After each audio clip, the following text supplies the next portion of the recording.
Here in Kitchener, hockey is a major part of this community, and East Avenue is where that all unfolds each week. And to help keep you guys up to date with what's going on, here are two guys who love the game of hockey, and they're Kitchener Rangers, Mark Coker and Ryan Farwell. Hello and welcome to episode 9 of the East Ave Blue Report. It is Ryan Farwell alongside, as always, my co-host, comrade, colleague, and cohort, Mark Coker. And, you know, this episode I feel like is going to be a lot more positive than in the past. The Kitchener Rangers are 7-4 since the little Christmas break. Overall, they are 20-21-3-0 for 43 points, and they sit 4th in the division, 5 points behind Owen Sound. Last episode, we finished off by previewing the next 5 games the team would play, and they went 2-3 in that stretch. And although that maybe wasn't what they had hoped for, there was actually some positives to take away from that 5-game stretch. They were able to split games with Owen Sound and snatch out an OT win over Guelph. Ryan, why don't you kind of break down what's changed about this team since the break? What's changed about this team since the break is just chemistry. Aside from that, there was no trades. And during that blackout period during the juniors, there were no trades. There was no rumors of trades happening. Rapoli. You could argue Rapoli, but that was just to confirm that Connor Hall is not coming back. And no knocks against him by any means. He is a terrific player, even better guy off the ice.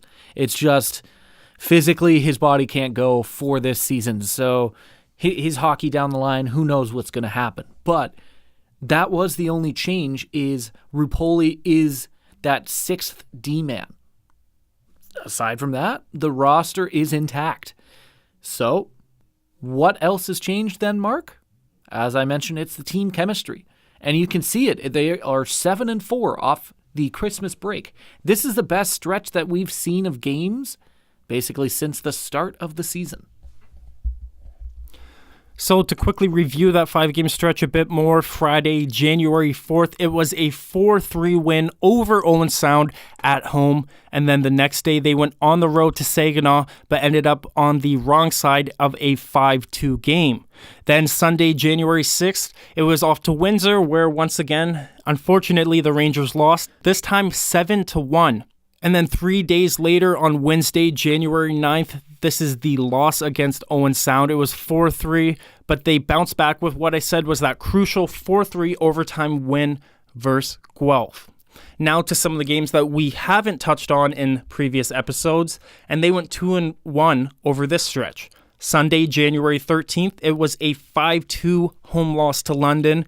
And I was saying to Ryan before we recorded this episode, obviously you want to win every game, and they definitely tried to win that game, but going into it, London is just that much of a better team. Following that home loss to London, it was another home game 5 days later on the 18th.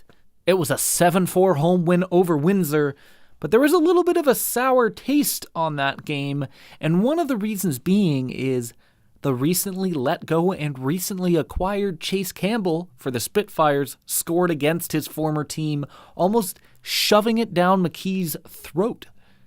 If you recall, he wasn't very happy after one game against, I believe it was Sarnia, saying the effort was not there by a certain OA forward, and he was the only one there. So maybe this is a little bittersweet for him. And when you look at that game, they gave up 2 late goals because of effort. So maybe the connection isn't quite there, or you never know. It's just something deeper about the team. But all in all, that was still a good win, and it was a very well-played game, except for the late collapse. And then Sunday, January 20th, it was a 5-3 home win over Owen Sound, which, again, is more crucial points against the team that they are chasing down. Over the last 5 games, there have been a few hot players to mention. One goes without saying is Greg Morellas. And obviously, the 11 points are bolstered by a hat-trick night that he had. Well, he got 1 other goal in those past 5 games, as well as 7 assists. He is a hot hand, and he might be proving a steal of a draft pick late in the draft coming up. Another guy, he is already drafted. to the Dallas Stars, Riley Damiani. He has 10 points in 5 games. Far different than how Morelos is getting his points. 2 goals and 8 assists, 5 of which came in that win over Windsor. And he not only in that game played well, but in the next few games played well. And we asked Ryan Stepien after the one game, what is it like to play with Riley Damiani, and what did he say to you? Actually, you know what, Mark? Let's put the clip of what he said to me in right there. Here is what Ryan Stepien had to say about playing alongside Riley Damiani. It's unbelievable, honestly. Like, he's just such a smart player, knows where to be, great passer, obviously. Just really, really easy to play with, too. Like, he's great to play with, so it's awesome. The last player who is on a little bit of a hot streak, considering it's a little bit of an Achilles heel for this team, is Luke Richardson. And Luke Richardson has compiled a 3.33 goals against average, a .905 save percentage, and that's led to 3 wins in his last 3 games. So he's had a really nice showing as well, Ryan. And like you said, it has been the Achilles heel, but what have you noticed about his game? Maybe is it confidence-wise, or does it come more down to technique?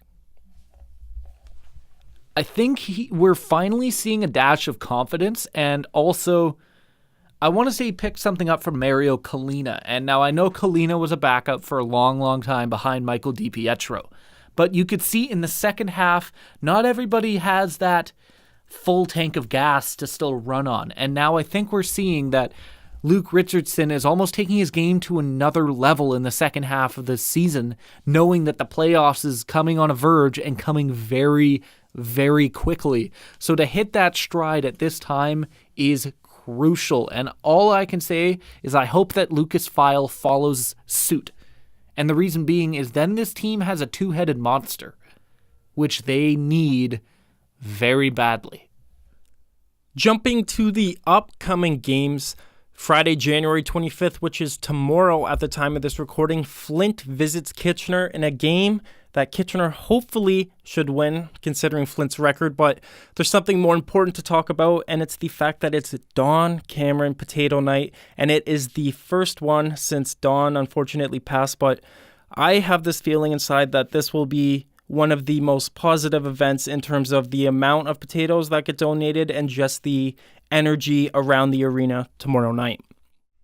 I do agree that there's going to be a lot of positive energy, but something that I hope that we can see is almost another tribute paid to Don. Have a soundbite from Don almost that does announce that it is Don Cameron Potato Night, or it is Potato Night at the Odd, similar to what we've seen or heard in the MLB when, for example, Harry Carey, I'll say, the Chicago Cubs still sometimes will have him or a voice of his play throughout the stadium audio system, and you'll hear his voice and say Cubs win or something along those lines. But I do imagine that you'll see photos, you'll see a lot of video packages showcasing previous players holding the potatoes, standing right by Don. So it's a big night. We can't even put into words what Don Cameron really meant to us. Being in a broadcasting background, Mark and myself, Don Cameron was the guy that we would listen to. For myself, it would be 21 years almost. He kind of retired, but there was the ones that he would come back and call alongside Mike. And last year it was Chris Pope in the playoffs. So getting the chance to hear him as long as we did on 570, it was magical. And when they call him the legend, you're going to see how much of a legend he is tomorrow night. And then jumping from that game on Friday, Kitchener hits the road. They're going up to the Sioux on Sunday. And then after that, they're headed to the Bay Shore on Wednesday. These 2 games kind of present different challenges for the Rangers. One is a team that's highly dominant, and another is a team that's more to their level, but they've had some issues with. Why don't you maybe break down the different approaches the team will take to these 2 games and ultimately what you expect for the results? Well, Sunday, January 27th, they're going to have to come out with their A game. And the reason being is you are on the road in the SR Center. And that is a place that is very scary because there's guys by the name of Morgan Frost, Joe Carroll, Barrett Hayton, Matthew Villalta. The team is still stacked. They still have a chance to go and win this OHL championship. They still have a chance to represent this OHL in the Memorial Cup.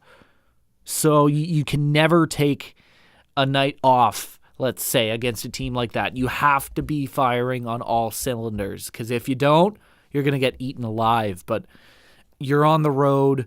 You just got to have your feet under you. You got to make sure defensively you're sound. There's not many mistakes being made, and you got to play downhill. If you don't play downhill and you're flat-footed, you are gobbled up. Do I have to say that Morgan Frost is on the opposing team once again? The guy is scary. Now, as for the contrast against Owen Sound, it's going to be a lot different, and the reason being is you're going to want to come out and you're going to hit hard. And the reason you want to hit hard is they are a rival. And now preparing for a rival is a whole nother thing because it's a mind game at that point. You got to get under their skin a little bit. You got to be a little chippy. But you got to make sure you do it within the rules, because what we saw last Sunday at the Odd is sometimes they didn't follow those rules, and there was a crucial 5-on-3 penalty that they do not want to take because they're going to be in the Bayshore, and that's a whole lot of other bad noise that you don't want to face. So hopefully that the preparation that they take is far different and they don't show too much in the two games between Flint and Sault Ste. Marie to let Owen Sound game prep and see what plays they're exactly planning on, special teams, even strength, penalty kills, everything to capitalize on and obviously play spoiler, I guess you could say, at home, because obviously the Rangers are coming in and want to spoil the fans' time themselves. And then jumping from the serious games to something that's maybe not as serious but just as important. Yesterday, January 23rd, was the 12th annual Special Hockey Benefit Game, and it was played between the Kitchener Rangers and the Cambridge Icehounds. The Kitchener Rangers played 3 games against the Hounds, and they would like to thank the fans who helped raise $1,274 towards the Cambridge Icehounds hockey program. So I just wanted to say what a nice thing that every year they can do that for the community, but also the amount of impact that brings back in providing a opportunity for kids who deserve to play hockey. Well, now they have the opportunity. Every chance that this country has to put a child in, or even at this point, adults who just want to take up the game of hockey, it's a beautiful thing. And the fact that we can do it at a level and on such a lighthearted approach, I guess you could say, to the game, and how this really shows that the community not only embraces hockey for the inclusion of everybody. It really is so beautiful to see that the Rangers do take this step and are part of this community in this sort of way, and that the Icehounds get to step on the ice that the Rangers call home. Once again, it has been Ryan Farwell alongside Mark Coker for the East Ave Blue Report.